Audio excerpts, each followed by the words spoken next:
Bonjour Alexandra. Alors, Bonjour. aujourd'hui en direct de l'Australie et on va Eh parler oui, donc de ton parcours et notamment du master FLE en ligne que tu as fait. Tu vas nous en dire plus. Mais est-ce que avant tu peux te présenter parce que moi je te connais, mais les gens qui nous regardent peut-être pas. donc moi je m'appelle Alex, comme tu l'as dit, j'habite en ce moment à Sydney depuis 2 ans, où je suis prof de FLE, donc prof de français langue étrangère, et j'enseigne depuis 2019 au total, et depuis 2021-2022 ici. Ok, très bien. Et est-ce que tu peux nous raconter un peu ton parcours académique, quelles études tu as fait et tout ça? Ouais, donc de base, j'étais pas du tout partie là-dessus, puisque j'ai commencé par 2 ans d'études de droit, donc pas rien à voir. Et puis ça me plaisait pas vraiment, donc j'ai pu intégrer directement une 3e année, donc une licence de sciences de l'éducation, qui m'a vraiment intéressée, et j'ai poursuivi avec un master, donc la 1re année, maîtrise, heu, de conseillère principale d'éducation. Que j'ai validé également, sauf que finalement je me voyais pas vraiment faire ça, j'ai pas aimé mon stage. Donc les options, c'était soit de continuer dans l'éducation, ce que j'ai fait aussi, et finalement j'ai trouvé aussi cette option de master FLE, donc j'ai suivi ça. Et est-ce que tu as dû, je sais que c'est une question qu'on risque d'avoir, est-ce que tu as dû remplir un dossier, avoir des lettres de recommandation pour passer directement en M2 parce que c'est quand même assez rare? Non, dans mon cas, pas du tout. Comme j'avais quand même une licence de sciences de l'éducation, comme mon master, c'était quand même de l'éducation, c'est vrai que j'ai pu intégrer le M2 FLE directement sans, je me souviens pas avoir fait une demande spécifique, une lettre ou quoi que ce soit. Ouais, ils m'ont acceptée, j'avais postulé dans plusieurs masters de FLE, et en fait, j'avais été acceptée partout. Je pense que quand on a un parcours un peu différent, si j'avais fait seulement du droit, ça aurait été peut-être plus difficile, mais avec des études d'éducation avant, en général, pas de problème. Ouais. Bon, bah, ça et tu as fait un peu l'université d'Artois, c'est ça? Oui, c'est ça. Et pourquoi est-ce que tu as choisi ce master-là? Pourquoi en ligne? Est-ce que tu peux nous raconter? Ouais, donc moi, de base, j'avais pas forcément prévu de faire un master FLE, mais j'avais l'envie d'aller à l'étranger. J'avais envie d'aller en Angleterre, plus particulièrement, et l'option la plus simple que j'avais trouvée à l'époque était celle d'être assistante de langue, ce que tu as fait aussi. Ouais. Mais parce que j'aimais bien le français, j'avais fait un peu d'éducation, j'aimais bien les langues, et donc pourquoi le master en ligne? Parce que j'ai voulu le faire en même temps, pour justement me sentir un peu plus à ma place, et donc c'était parfait parce que ça me permettait de suivre les cours en ligne et même de passer les examens en étant à l'étranger. Ok, super. Du coup, ton master, il était organisé comment? Tu suivais des cours en visio sur la plateforme? Comment est-ce que ça se passait? Non, pas du tout. Donc là, moi, c'était la dernière année, donc la dernière année de M2. Tous les cours, en fait, sont des PDF, tout simplement. C'était pas des cours à regarder ou quoi que ce soit, mais c'était vraiment des PDF à lire, à consulter, et ensuite des examens terminaux par rapport à ça. Donc pas de vidéo, pas de live, justement à cause des problèmes de décalage horaire, mais vraiment juste un accès à une plateforme avec les différents cours. Je sais qu'il y a l'option justement de ne pas prendre les cours pour payer un peu moins cher. Enfin, c'est organisé d'une manière qui permet aux étudiants qui font le master sur plusieurs années. Il y a beaucoup d'étudiants qui font le master en 3 ans, par exemple, qui font une année, mais en Ok. 3 ans, parce qu'ils travaillent à temps plein, justement. Donc, ça apporte cette flexibilité. N'hésite à payer pour le contenu la première année, tu peux simplement l'année suivante juste t'inscrire, mais sans repayer pour les cours. D'accord, OK. Donc en fait, c'est plutôt pas mal au niveau de la flexibilité, tu t'organises comme tu veux. Et après, donc toi, tu travailles à côté vu que tu étais assistante de langue. Est-ce qu'en est-ce que c'est comment est-ce que tu t'organises au niveau de la charge de travail? Comment ça s'est passé pour toi? Je pense que ça dépend vraiment des capacités de tout le monde. Honnêtement, en tant qu'assistante de langue, on n'est pas à temps plein. Enfin, en tout cas, moi, je l'étais pas. Je suis aussi quelqu'un qui a beaucoup de facilité d'un point de vue, mémorisation scolaire, donc je vais pas vraiment pouvoir, te dire. Pour ma part, j'ai vraiment juste préparé les examens, c'est-à-dire les dossiers, mais j'ai pas forcément consacré, de temps dans ma semaine pour apprendre le contenu, en OK. sachant que c'est simplement des dossiers à rendre. Il y a pas de Mmh. test, il y a pas de donc si tu es intéressé, tu peux évidemment y passer des heures et des heures, tout lire, lire les livres et cetera. Honnêtement, c'était pas mon cas. Moi, je me suis juste concentrée vraiment sur les examens donc mais oui, voilà, je sais que pour les mamans, les papas, les personnes qui sont à temps plein, souvent, ce sont des personnes qui vont le faire en 2 ans ou 3 ans. Mmh. OK. Donc tu dis que c'est pas impossible au niveau de la charge du travail et toi, tu as plutôt travaillé au final, pour les examens. Est-ce que, si tu avais une question, si tu étais bloquée à un moment ou si tu avais des doutes sur les consignes, est-ce que vous aviez un accompagnement, des contacts? Est-ce que c'était assez fluide de ce côté-là? Oui, il y a Jean-Marc Mangiante, c'est le responsable depuis des années et toujours maintenant, qui est toujours là pour répondre aux questions. Honnêtement, les réponses étaient assez rapides, pas toujours OK. très, très complètes, très, très précises, mais au moins rapides. Il y a toujours moyen d'avoir, accès à un enseignant, au secrétariat. Il y a également beaucoup de groupes Facebook, créés par les étudiants. Donc il y a une vraie, solidarité, on va dire, en ligne, ce qui permet de poser, ces questions aussi aux étudiants, aux anciens étudiants. Et il faut savoir que ce master est aussi en présentiel. Donc comme il est en présentiel, il y a aussi, voilà, cette possibilité de parler aux étudiants qui assistent, aux cours. OK. Super, parce que c'est vrai que l'accompagnement est assez important quand tu es à distance et que tu te sens pas non plus tout seul. Et donc toi, tu as dû faire un mémoire à distance du coup? Comment est-ce que ça s'est passé? Et peut-être nous dire aussi ton sujet?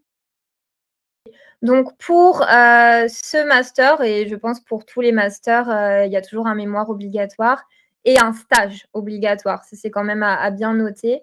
Pour, la dernière année, c'est un stage de 3 mois au minimum et je sais que pour l'année précédente, c'était 4 semaines, minimum.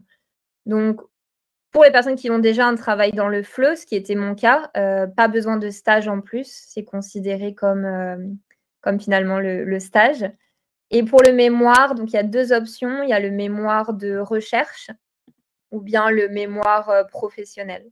Pour ma part, j'ai choisi le mémoire recherche qui est un peu plus long, une centaine de pages. Mais pareil, c'est faisable. Par contre, il faut s'y prendre à l'avance évidemment, 3 mois au moins, je pense, pour la rédac à mon époque, il y avait pas de ChatGPT, il y avait pas l'intelligence artificielle pour écrire plus vite. Alors maintenant, peut-être moins, mais oui. Et me concernant, alors, mon sujet, comme je travaillais dans une école, avec des étudiants finalement, j'avais quelques étudiants, francophones. Mon sujet, c'était sur, le rapport des professeurs non natifs qui enseignaient à des, étudiants natifs. Donc l'insécurité linguistique des professeurs de français non natifs. Super intéressant. Voilà. Ouais, ça leur a Et trop bien. Et du coup, avec ton directeur ou ta directrice de mémoire, tu avais des visios, vous communiquiez par mail? Comment ça se passait? jamais de visio, c'est vraiment basé sur l'écrit, hein. Le master au complet est vraiment sur l'écrit. Il y avait pas de cours vidéo, il y avait pas de visio non plus. Moi, j'ai pas le souvenir d'avoir énormément parlé avec, mais oui, je me souviens lui avoir envoyé mon plan pour qu'il soit Ouais. approuvé. Lui avoir envoyé mon introduction et il a surligné certains passages, voilà. Je pense que ce master reste quand même un master où il faut être vraiment assez indépendant. C'est pas le master où tu vas avoir des visios, où on va te prendre par la main. Je pense que c'est vraiment destiné à un public, adulte, voilà, qui a sa vie, qui fait ses devoirs, qui peut poser quelques questions. Déjà, voilà, c'est en ligne, donc dès lors que c'est en ligne, il y a quand même cette distance, je pense, pour les personnes qui veulent vraiment un accompagnement, avoir des retours, tous les 2 jours, ce sera pas le bon choix. Mais voilà, j'ai eu un bon accompagnement quand même, ça s'est bien passé. Voilà, ça reste quand même ce que j'essaie de dire, voilà, il faut quand même être assez indépendant, je pense. Ouais, c'est ce que j'allais dire. Je comprends que tu le conseilles vraiment à des gens qui sont déjà très après un master, c'est souvent le cas, mais vraiment à des gens qui sont assurés, autonomes, proactifs et qui ont pas vraiment besoin d'accompagnement au final. C'est-à-dire, faire ce master 2 pour obtenir son master, éventuellement valider un stage si on est déjà en emploi dans le FLE et faire un mémoire. Mais de manière assez autonome. Donc déjà avoir une idée de comment est-ce qu'on fait de la recherche, tout ça. En tout cas, c'est mon ressenti. C'était mon premier master en ligne. J'ai fait toutes mes études en présentiel. Mais c'est vrai que de mon côté, j'ai trouvé qu'on était quand même, bon voilà, j'ai trouvé que le contenu du cours, la manière dont il était délivré, c'était pas forcément, le mieux. Les Surtout tout cours par étaient écrit, c'est vrai que c'est ouais, tout était par écrit, les cours étaient quand même assez vieux. Ça fait des années, en fait, que les cours ont pas changé. Donc ça, c'est positif, évidemment, pour les examens parce qu'on peut trouver facilement d'anciens examens et cetera et cetera. Mais c'est vrai que c'est pas vraiment modernisé, c'est toujours les mêmes cours, les titres de cours ont jamais changé. Donc c'est pas Mmh. forcément voilà, on ne parle pas du tout de la technologie actuelle. Ouais. Ça, c'est le reproche. C'est le reproche que je peux faire sur ce master, c'est que, il évolue pas, il est basé sur les livres des profs, mais des livres qui datent déjà de plusieurs années. C'est vraiment une copie des livres des enseignants.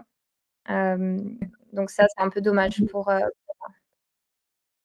Ouais, est-ce qu'il y a quand même une matière que tu as appréciée ou tu les as vraiment traitées toutes de la même manière, Alors ce que j'ai trouvé intéressant, c'est que c'est vraiment un master qui alors pour ceux qui aiment la recherche comme moi, qui aiment écrire, c'est assez intéressant.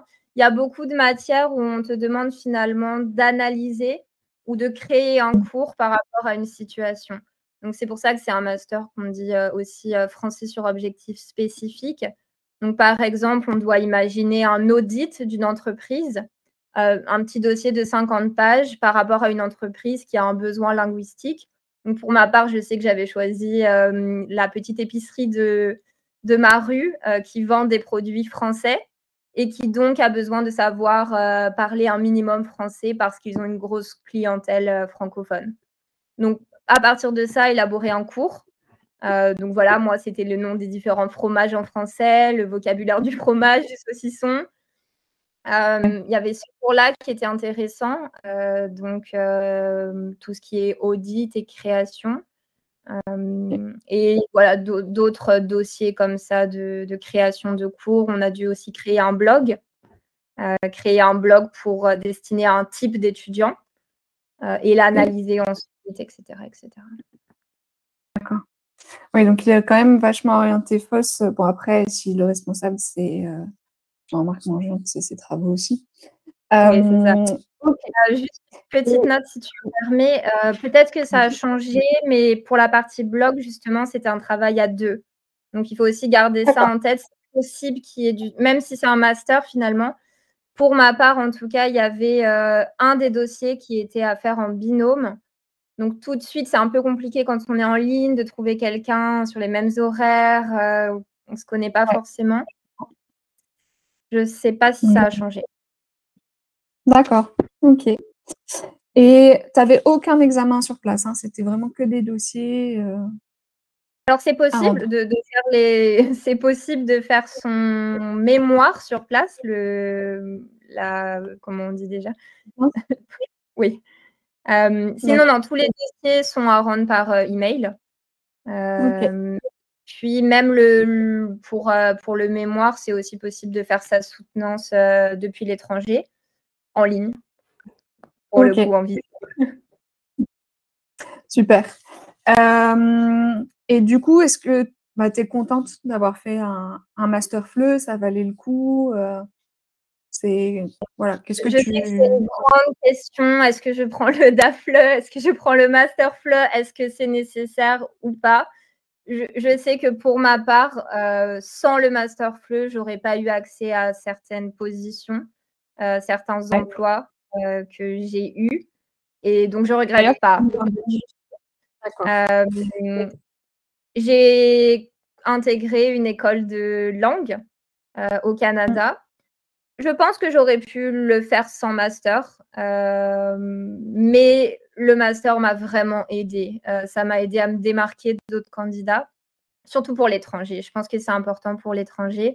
J'ai travaillé dans une école de langue, assez réputée, à Montréal et dernièrement, je travaille, comme maître de conférence à l'université de Sydney, en Australie. Et ça, c'est obligatoire. Master, FLE obligatoire. C'est le critère de sélection. On ne va pas prendre, un candidat qui a pas de master. En général, c'est le minimum. Donc ouais, pour ma part, je regrette pas du tout.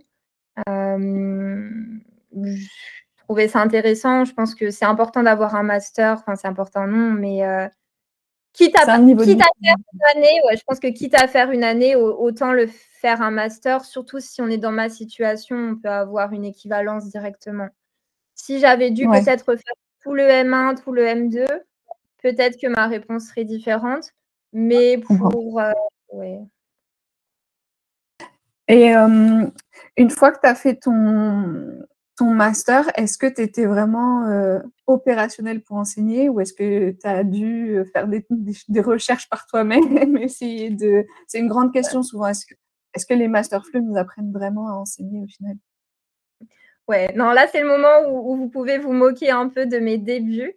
Alors j'ai eu la chance, d'avoir le covid à mes débuts. Pourquoi la chance? J'ai enseigné peut-être 2 mois en présentiel à un petit groupe, mais vraiment super sympa. Je suis encore amie d'ailleurs avec cette étudiante-là, qui en faisait partie. J'ai eu un groupe super sympa de Français, c'était québécois même, débutants. Donc j'ai pas eu vraiment de problème. Mais ça a commencé à devenir un peu plus difficile vers la fin, quand j'ai commencé à avoir les groupes un peu avancés. Et finalement, j'ai eu la chance d'avoir le covid parce que quand j'ai commencé à faire des cours particuliers, qu'on m'a posé des questions vraiment de grammaire, des questions un peu plus techniques, bah, je savais pas. Vraiment, je savais Mmh. pas. On m'a posé des questions: «Pourquoi on utilise qui et pas que?» Et voilà, si vous n'avez pas fait, d'études de FLE, si vous n'avez pas enseigné, je ne sais pas si vous avez la réponse, mais moi, je sais que je l'avais pas. On m'a demandé pourquoi on disait le rêve dont je t'ai parlé et pas le rêve que je t'ai parlé et Ouais. pareil, je savais pas. Donc j'ai eu la chance d'être en ligne parce qu'en fait, j'ai pu chercher en même temps que la personne me posait la question et j'ai appris comme ça. J'ai appris énormément avec ces, 5-6 mois de cours particuliers en ligne où je cherchais la réponse. Parfois, je leur disais honnêtement, parfois discrètement. Mmh. Donc non, heu, ça prépare très bien à concevoir, un plan de cours. Ça prépare à, tout ce qui va être peut-être empathie, je pense. Ça prépare à beaucoup de choses. Mais pour moi, pour ce master en tout cas, ça prépare pas finalement à l'enseignement de la langue. J'avais pas de Mmh cours de mh. alors, peut-être que c'était dans le M1 que j'ai pas fait. Ça, c'est peut-être, possible. Mais c'est ça. On a appris les politiques éducatives en Europe. Voilà, ça m'a jamais servi. Par contre, si on m'avait dit, bah, voilà, les règles de grammaire importantes à enseigner, c'est, ça, ça, ça. Pourquoi avec le, COD, devant le participe, on va mettre un accord. Tout ça, je l'ai pas vu. Je vois tout à fait de quoi tu parles. Ouais. Et donc tout à l'heure, tu nous disais que tu as enseigné au Canada, là, tu enseignes en Australie et on en a parlé. Je sais que tu as monté aussi ton école en ligne. Est-ce que tu peux, ça, je sais que ça plaira, est-ce que tu peux raconter un peu cette expérience? Ouais, non, j'ai fait vraiment beaucoup de choses. Moi, je suis un peu indécise. C'est pour ça que j'ai fait du droit, que j'ai fait de l'éducation. Je j'ai besoin d'essayer pour savoir ce que j'aime et ce que j'aime pas. Ce master FLE, ça m'a ouvert beaucoup de portes. En fait, ça m'a ouvert toutes les portes que j'ai voulu ouvrir. Donc, j'ai un peu tout fait.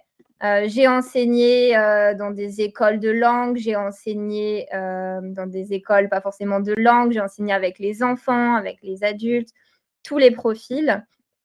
Et je me suis rendu compte que ce que j'aimais le plus, finalement, c'était déjà d'enseigner aux adultes et surtout d'enseigner aux adultes en petits groupes. Et pour finir, d'enseigner aux adultes en petits groupes ou en cours particulier en ligne. Voilà, ça c'était ma conclusion. Même si je fais d'autres choses, parce que finalement j'enseigne à l'université. Mais ce que j'aimais, c'était vraiment enseigner en ligne. Comme je l'ai dit avant, j'ai eu le Covid. Donc, comme il y a eu le Covid, l'école où je travaillais a plus ou moins fermé.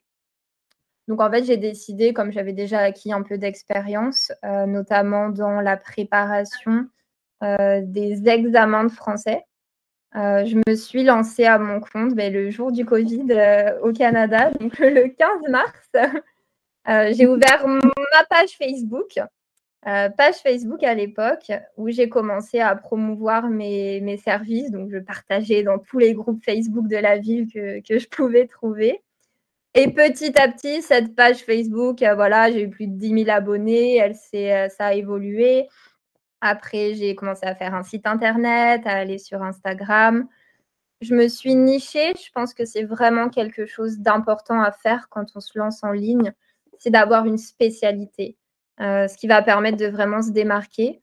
Pour moi, l'enseignement des tests, la préparation aux tests, dans ma situation, en étant au Canada, c'était vraiment une très bonne niche finalement parce que ce sont des examens obligatoires.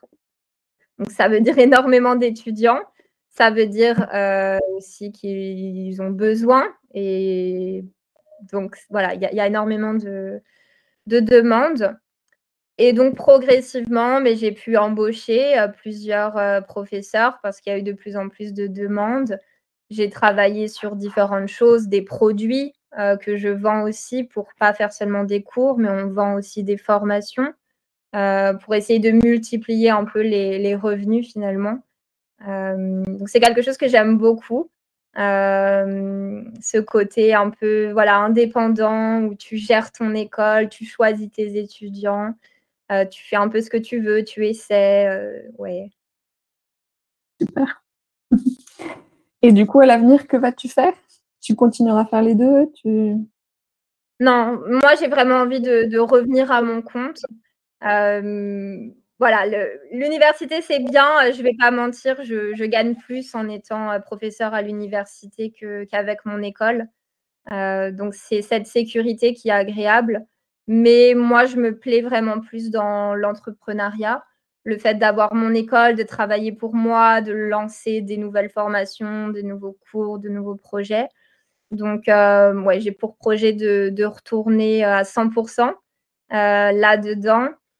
Pour l'instant, c'est vrai que mes étudiants sont surtout au Canada, donc étant en Australie, je reste quand même un peu limitée. Mais voilà, j'ai beaucoup de projets, de choses que je voudrais faire peut-être aussi en présentiel, tout en gardant cette flexibilité qui est quand même agréable d'horaire. Travailler les jours où on veut, les horaires de notre choix. Ouais, je pense que pour ma part, ça a été une vraie révélation, le fait voilà, de pouvoir avoir cette flexibilité. J'ai toujours aimé l'enseignement et finalement, j'ai pas voulu enseigner dans une école à l'éducation nationale parce que j'avais pas envie de gérer 30 enfants. Mmh. Quand j'ai découvert le FLE, je me suis dit: «Waouh, mais en fait, c'est ce que j'aime, j'ai pas à gérer, les problèmes de comportement». Je suis avec des Mmh. adultes, j'ai pas à motiver les étudiants. S'ils payent leurs cours, c'est soit qu'ils en ont vraiment besoin, soit qu'ils ont envie. Et j'ai personne pour me dire, quel manuel choisir, quand venir. Donc ouais, pour moi, c'est le bonheur, le rêve. Superbe. Et pour finir, est-ce que tu aurais un conseil à donner à des personnes qui s'orientent pour être prof de français langue étrangère? Ma première chose, ce serait, je pense, vraiment de déterminer ou d'essayer, différentes choses parce que prof de français langue étrangère, ça peut être énormément de choses. Moi, ça fait depuis 2019 que je suis prof de français langue étrangère et à chaque moment de ces dernières années, je faisais quelque chose de différent. J'ai été prof de français langue étrangère, mais dans une université, mais dans une école, mais juste avec une mini classe de 5 étudiants. Mais donc ce serait peut-être déjà de déterminer ça. Parce que si ton objectif, c'est d'ouvrir ton école, tu as pas besoin du master. Moi, on m'a jamais demandé finalement. Dans mon école, les étudiants me demandent jamais le diplôme de l'enseignant. C'est arrivé une fois en 4 ans. J'étais surprise, j'étais: «Pardon?» Ce serait ça, d'essayer de déterminer ton envie. Si tu veux aller à l'étranger, je te conseille le master qui est reconnu vraiment partout. Si tu veux juste être à ton compte, est-ce que vraiment tu as besoin d'un master FLE ou est-ce que tu serais pas mieux dans une formation, qui va t'apprendre, peut-être plus la langue ou le business, le commerce? Hem, Ce serait Ouais. ça et ce serait, beh, de se faire confiance. Tu vas pas tout savoir, même après 1 an, j'ai toujours des questions. Tout à l'heure, on m'a demandé pourquoi on disait pas 81, pourquoi c'était 81, alors qu'on dit bien, voilà 21, 31, 41 et j'ai pas toujours Mmh. la réponse et c'est pas un problème. Heu, Oui. c'est ce qu'on dit à nos étudiants: «On ne sait pas tout, tu ne sais pas tout, je ne sais pas tout». Donc ouais, ce seraient mes 2 conseils, d'essayer de déterminer ce qu'on veut faire, où on veut le faire et de pas se mettre trop de pression peut-être. Super. Bah, écoute, merci beaucoup Alexandra pour ce témoignage qui est vraiment inspirant. Voilà, j'invite tout le monde à réagir s'ils ont des commentaires ou des questions peut-être à te poser. Merci beaucoup.